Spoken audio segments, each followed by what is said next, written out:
جن پر پاک روح نازل ہوا ہے، اور یہ فرشتہ اس سے کہتا ہے کہ تو جا دکن کی طرف، غزہ کی طرف، اور یروشلیم سے غزہ تک کا جو فاصلہ تھا یہ تقریباً 50 میل بنتا تھا، اور یہ راستہ جنگل میں تھا۔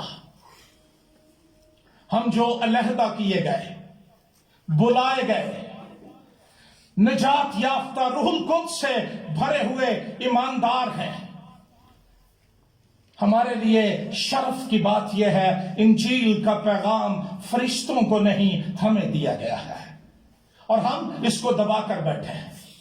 اگر یہ فرشتوں کو دیا جاتا آج تک یہ مشن پائے تکمیل تک پہنچ چکا ہوتا، لیکن چونکہ نجات یہ ہمیں ملی ہے یسوع کے لہو کے سبب سے، ہمیں دنیا کو یہ بتانا ہے میں گنہگار تھا، یہ بات سچ اور ہر طرح سے قبول کرنے کے لائق ہے کہ یسوع گنہگاروں کو نجات دینے کے لیے آیا، جن میں سب سے بڑا میں ہوں۔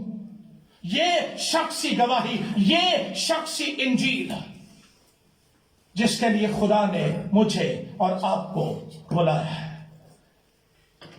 اور کلام کہتا ہے کام یہ دیا گیا اس راہ تک جا جو یروشلیم سے غزہ کو، اور جنگل میں کوئی بہانہ نہیں کہ خداوند یہ دور بڑی ہے، میرے پاس کنوینس نہیں ہے، کوئی مجھے لے جانے والا نہیں ہے، میرے پاس کوئی ذریعہ نہیں ہے، سورس نہیں ہے، جنگل ہے، میں اکیلا ہوں گا، کیا بنے گا؟ نہیں، روح القدس سے بھرے ہوئے ایماندار، روح سے جلتے ہوئے ایماندار ہر وقت خوشخبری سنانے کے لیے تیار ہوتے ہیں، جنگل ہو، ویرانے ہو، کوئی جگہ بھی ہو، ہر طرح کے حالات میں ہمیں خوشخبری کے کلام کی منادی کرنی ہے۔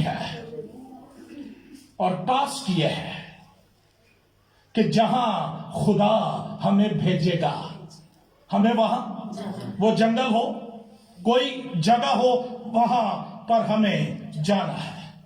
اور جب یہ شخص وہاں پر پہنچا تو وہاں پر اس کی ملاقات ایک حبشی ایتھوپین کھوجے سے ہوئی، اور یہ بات ظاہر کرتی ہے کہ خدا ہر ایک رنگ اور ہر ایک نسل کے لوگوں کی فکر کرتا ہے، وہ ان کی نجات کے لیے فکر مند رہتا ہے، دروازے کھولتا ہے۔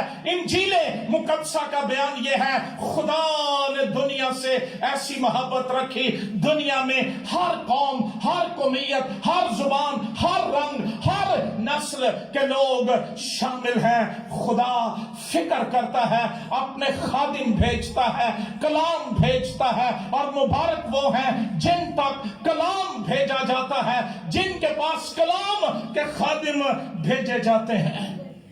یہ شخص کھوجا تھا، مینز ہجڑا،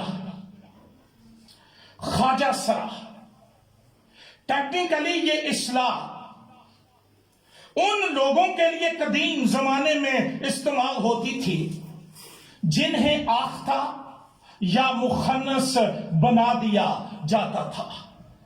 پہلی صدی میں یہ اصطلاح ایک سرکاری عہدہ بن چکی تھی جو ملٹری اور پولیٹیکل آفیسرز کے لیے استعمال ہوتی تھی۔ اور کلام کہتا ہے کہ یہ شخص ملکہ کنداکے کا وزیر اور اس کے سارے خزانے کا مختار تھا۔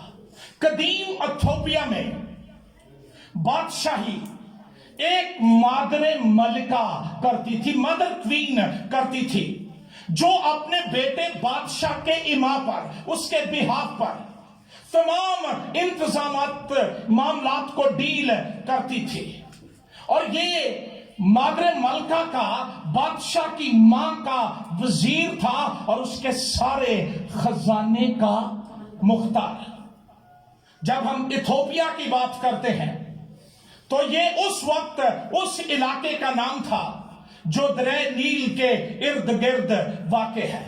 یہ کنداکے یہ نام نہیں ہے، یہ ایک ٹائٹل ہے، ایک خطاب ہے، جس طرح فرعون تھا، ہیرودیس تھا، ایتھوپیا میں یہ کنداکے اس مدر کوئین کو کہا جاتا تھا جو بادشاہ کی ماں تھی اور اپنے بیٹے بادشاہ کے امام پر تمام سرکاری انتظامات کو سنبھالتی تھی۔ وہ یہودی نہیں تھا لیکن یہودیوں کے خدا سے ڈرتا تھا اور اس کی عبادت کر کے یروشلیم سے واپس جا رہا تھا۔ کون جانتا تھا آج اس شخص کے لیے ابدی زندگی، ہمیشہ کی زندگی کے دروازے کھل جائیں گے، آج اسے نئی پیدائش کا تجربہ مل جائے گا، یہ مذہب سے چھوٹ کر خدا کے الہی خاندان کا حصہ بن جائے گا۔ میں بڑا متاثر ہوا اس شخص سے جب میں نے اس کی بابت پڑھا۔ وہ اپنے رتھ پر بیٹھا یسایہ نبی کے صحیفے کو پڑھتا ہوا واپس جا رہا تھا۔ زبور 122 کہتا ہے، میں خوش ہوا جب وہ مجھ سے کہنے لگے کہ آؤ یہوہ کے گھر چلے۔ پھر بائبل میں لکھا ہے، میں اس کی ہیکل میں استفسار کیا کروں گا، اس کی حضوری پر غور کروں گا۔ لیکن یہ حبشی کھوجا ہمیں بتاتا ہے کہ واپس جانے کا سٹائل کیا ہے۔ داؤد آنے کا ذکر کرتا ہے، بائبل خدا کی عبادت پرستش کی تعلیم دیتی ہے، لیکن اس شخص سے ہم سیکھتے ہیں کیا خوبصورت بیوٹیفل سٹائل ہے عبادت کر کے واپس جانے کا۔ ہمیں غور کرنا چاہیے، ہم دعا سے، عبادت سے، پرستش کی عبادات سے کس طرح واپس لوٹتے ہیں۔ بعض دفعہ ہم تنقید سے بھرے ہوتے ہیں، کی کرن دیا سی اج کک کٹا سواد نہیں آیا۔ یہ سواد دا تعلق اگلے نال نہیں، بعض اوقات میرے نال بھی ہوتا ہے۔ ہمارے اندر کیا برکت اور ٹیسٹ روحانی موجود ہے، یا ہم اندر سے ڈیڈ ہیں اور اس قابل نہیں ہیں کہ ہم فیل کر سکیں۔ میں معافی کے ساتھ یہ کہہ رہا ہوں، اکثر عبادات کے بعد ہم مذاق، ٹھٹھے، جگت بازی اور یہ